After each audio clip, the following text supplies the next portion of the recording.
Hello दोस्तों, जय श्री कृष्णा। आपका स्वागत है हमारे YouTube channel S trading passion में। तो आज हम जानते हैं गणपति पूजा का साइंस। गणेश को दुर्वा चढ़ाने से कलश पूजा करने तक की 10 परंपराएं, इनके पीछे है धर्म के साथ विज्ञान भी। 31 अगस्त को गणपति आ रहे हैं। आप भी घरों में पूजा की तैयारी कर रहे होंगे, स्थापना के लिए, सजावट के लिए सोच रहे होंगे। गणेश पूजा को लेकर ज्यादातर लोगों के दिमाग में ये 10 सवाल जरूर उठते हैं। सबसे पहले गणपति पूजन क्यों जरूरी है। दूसरा, गणेश जी को दुर्वा क्यों चढ़ाते हैं। तीसरा, कलश की पूजा क्यों की जाती है। चौथा, गणपति जी को तुलसी क्यों नहीं चढ़ाई जाती। पांचवा, गणेश जी को चावल क्यों चढ़ाते हैं। छठा, रंगोली क्यों बनाते हैं। सातवां, फूल पत्तियों से घर क्यों सजाते हैं। आठवां, गणपति जी को मोदक क्यों पसंद है। नौवां, गणेश जी बड़े शरीर वाले हैं लेकिन उनका वाहन छोटा सा क्यों है। 10वां, गणेश जी का एक दांत टूटा क्यों है। क्या ये सभी सवाल सिर्फ धर्म से जुड़े हैं या इनके पीछे कोई विज्ञान है। तो चलिए जानते हैं इन 10 सवालों के जवाब। पहला, सबसे पहले गणपति पूजन क्यों जरूरी है। एक बार क्या हुआ, गणेश जी और कार्तिकेय स्वामी ने शर्त लगाई थी कि सबसे पहले ब्रह्मांड का चक्कर लगाकर कौन आता है। कार्तिकेय तो अपने वाहन मोर पर बैठकर उड़ गए। गणेश जी का वाहन चूहा है तो उन्होंने चूहे पर बैठकर शिव पार्वती की परिक्रमा कर ली। गणेश जी ने तर्क दिया कि मेरा तो पूरा ब्रह्मांड ही मेरे माता पिता है। इस बात से खुश होकर शिव जी ने गणेश जी को प्रथम पूज्य होने का वरदान दे दिया। जल तत्व के स्वामी हैं गणेश। पानी, हवा, पृथ्वी, अग्नि और आकाश, इन 5 तत्वों से हमारा शरीर और पूरी प्रकृति बनी है। हमारे शरीर में 70% पानी ही है। पेड़ पौधे, पूरा वातावरण पानी पर ही निर्भर है। पंच तत्वों में जल के स्वामी गणेश जी हैं, यानी गणेश जी का महत्व सबसे अधिक है। इस वजह से गणेश जी को प्रथम पूज्य माना जाता है। दूसरा, गणेश जी को दुर्वा क्यों चढ़ाते हैं। दुर्वा एक घास है, इसकी छोटी छोटी गांठें पूजा में चढ़ाते हैं। एक बार अनलासुर ने इंद्र को युद्ध में हरा दिया तो गणेश जी ने सभी देवताओं को बचाने के लिए इस राक्षस को निगल लिया, जिससे उनके पेट में जलन होने लगी। तब ऋषि कश्यप ने उन्हें खाने के लिए दुर्वा की गांठें बनाकर दे दी। दुर्वा खाते ही भगवान के पेट की जलन खत्म हो गई। तब से ही गणेश जी को दुर्वा चढ़ाते हैं। डाइजेशन ठीक रखता है दुर्वा का रस। गणेश जी को तो दुर्वा चढ़ाते ही हैं, लेकिन अगर हम भी इसे दवा के रूप में खाएंगे तो पित्त से जुड़ी बीमारियां दूर रहेगी। दुर्वा का रस गैस, एसिडिटी, कब्ज जैसी दिक्कतें दूर करता है। किसी को पाइल्स हो तो दुर्वा से राहत मिलती है। तीसरा, कलश की पूजा क्यों की जाती है। पूजा में मिट्टी के कलश में पानी के साथ थोड़ा सा गंगाजल डाला जाता है। कलश पर धागा बांधते हैं। आम या अशोक के पत्ते कलश के ऊपर रखे जाते हैं और फिर कलश के मुंह पर नारियल रखा जाता है। नारियल पर धागा लपेटते हैं। इसके बाद कलश की भी पूजा की जाती है। पंच तत्वों का और प्रकृति का प्रतीक है कलश। कलश को पंच तत्व जल, पृथ्वी, अग्नि, वायु और आकाश का प्रतीक माना गया है। इन 5 तत्वों पर ही प्रकृति टिकी हुई है। कलश पूजन करने का अर्थ है प्रकृति का पूजन करना। कलश पूजा का संदेश ये है कि हमें प्रकृति के साधनों का गलत उपयोग नहीं करना चाहिए। प्रकृति है तो हम है। चौथा पॉइंट, गणपति जी को तुलसी क्यों नहीं चढ़ाते हैं। गणेश जी और तुलसी से जुड़ा एक किस्सा है। तुलसी राजा धर्मात्म की पुत्री थी। तुलसी गणेश जी को जीवन साथी बनाना चाहती थी, लेकिन गणेश जी ने कहा मुझे विवाह ही नहीं करना। ये बात सुनकर तुलसी गुस्सा हो गई और गणेश जी को शाप दे दिया कि आपके 2 विवाह होंगे। तुलसी के शाप के जवाब में गणेश जी ने भी उसे श्राप दे दिया कि एक असुर तुम्हारा जीवन साथी बनेगा। बाद में गणेश जी का विवाह रिद्धि सिद्धि से हुआ और तुलसी का विवाह शंखचूड़ असुर से हो गया। तुलसी जी ने गणेश जी को शाप दिया कि इस वजह से भगवान ने तुलसी को अपनी पूजा में उपयोग करने के लिए प्रतिबंधित कर दिया। तभी से गणेश पूजा में तुलसी नहीं चढ़ाते हैं।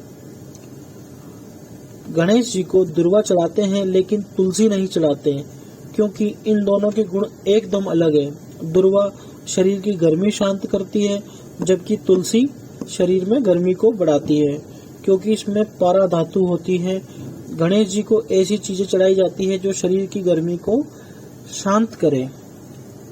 5वां पॉइंट, गणेश जी को चावल क्यों चढ़ाते हैं? चावल पर गणेश प्रतिमा स्थापित की जाती है। चावल को अक्षत भी कहा जाता है। अक्षत यानी जो कभी खत्म नहीं होता। चावल का खास गुण यह है, ये जितना पुराना होता है इसके गुण उतने ही बढ़ जाते हैं। पूजा में अक्षत चढ़ाने का अर्थ यह है कि समय के साथ हमारी भक्ति बढ़ती रहे। चावल अपने गुणों की वजह से मुख्य दानों में से एक है और दान से धन मिलता है। चावल में कई विटामिन और मिनरल्स होते हैं जो कि हमारी सेहत के लिए फायदेमंद होते हैं। इसका सफेद रंग शांति का प्रतीक है। चावल चढ़ाकर भगवान से प्रार्थना की जाती है कि हमारा मन हमेशा शांत रहे और सभी काम बिना बाधा के पूरे हो जाए। 6वां पॉइंट, रंगोली क्यों बनाते हैं? रंगोली के 2 फायदे, एक बनाने वाले के लिए और दूसरा देखने वाले के लिए। रंगोली बनाने वाले को क्या लाभ मिलते हैं? रंगोली बनाना दिमाग के लिए बहुत एक्सरसाइज का फायदेमंद है। इसके लिए कंसंट्रेशन की जरूरत होती है। रोज सुबह सुबह रंगोली बनाने से क्रिएटिविटी एक्सप्लोरर होती है। रंगोली बनाते समय हमारा पूरा ध्यान एक जगह लगा रहता है, मन इधर उधर नहीं भटकता, जिससे मेडिटेशन का लाभ भी मिलता है। रंगोली देखने वाले को क्या लाभ मिलते हैं? जब कोई व्यक्ति सुंदर रंगोली देखता है तो उसका स्ट्रेस दूर होता है। रंगोली में कई रंग होते हैं। रंगों का असर सीधे हमारे दिमाग पर होता है, जिससे हैप्पी हार्मोन्स रिलीज होते हैं और तनाव खत्म हो जाता है। आम, अशोक के पत्ते और फूलों से सजावट क्यों करते हैं? 7वां पॉइंट, गणेश जी के स्वागत के लिए घर के बाहर आम, अशोक के पत्तों की बंधनवार बांधते हैं। पत्तों और फूलों को धागे में पिरोकर बंधनवार बनाते हैं। इसे मेन डोर पर ऊपर की ओर बांधा जाता है और घर को अलग अलग सुगंधित फूलों से सजाया जाता है। फूल पत्तियों से घर का वातावरण प्राकृतिक बनता है और पॉजिटिविटी बढ़ती है। फूलों और पत्तियों के रंग आंखों को सुकून देते हैं। फूलों की महक और रंगों से हमारा दिमाग में हैप्पी हार्मोन्स रिलीज होते हैं, जिनकी वजह से मन शांत होता है और खुशी मिलती है। 8वां पॉइंट, गणेश जी को मोदक क्यों पसंद है? 2 मान्यताएं हैं। पहली, देवी पार्वती बाल गणेश को मोदक खासतौर पर खिलाती थी। दूसरी मान्यता, एक बार माता अनुसुईया ने गणेश जी को खाने पर बुलाया। बहुत खाने के बाद भी भगवान का पेट नहीं भर रहा था। अनुसुईया थक चुकी थी। अंत में उन्होंने मोदक बनाए और मोदक खाते ही गणेश जी तृप्त हो गए। इन दोनों मान्यताओं की वजह से गणेश जी को मोदक चढ़ाते हैं। मोदक शब्द का अर्थ है आनंद देने वाला। प्रसाद के रूप में मोदक खाने से इसकी मिठास भक्ति को आनंद देती है। मोदक भूख शांत करता है और एनर्जी देता है। मोदक खाने से हमारा एनर्जी लेवल बढ़ता है। जब बॉडी में मीठे के रूप में ग्लूकोज जाता है तो हमारी भूख शांत होती है। थकान और कमजोरी में मोदक से राहत मिलती है। मोदक बनाने में चावल का आटा, नारियल, काजू, बादाम, गुड़, घी, इलायची का इस्तेमाल होता है। ये सभी चीजें सेहत के लिए फायदेमंद है। 9वां पॉइंट, गणेश जी बड़े शरीर वाले हैं, लेकिन उनका वाहन छोटा सा क्यों है? एक राक्षस ने चूहा बनकर पराशर ऋषि का आश्रम बर्बाद कर दिया था। गणेश जी ने उस चूहे को पकड़ लिया और उस पर दया करते हुए वर मांगने के लिए कहा। चूहा कुतर करते हुए बोला कि मुझे तो कुछ नहीं चाहिए, आप ही मुझसे कुछ मांग ले। गणेश जी ने कहा कि अब से तू मेरा वाहन है। जैसे ही चूहे पर गणेश जी बैठे तो वह दबने लगा। उसने फिर कहा कि कृपया मेरे अनुसार अपना वजन करे। गणेश जी ने अपना वजन कम कर लिया। तब से ही चूहा गणेश जी का वाहन है। कुतर्क को बुद्धि से हराए। गणेश जी है बुद्धि के देवता और चूहा है कुतर्क का प्रतीक। कुतर्क को बुद्धि से ही काबू किया जा सकता है, यानी जब कोई हमसे कुतर्क करे तो उसे बुद्धि से हरा सकते हैं। 10वां पॉइंट, गणेश जी का एक दांत क्यों टूटा हुआ है?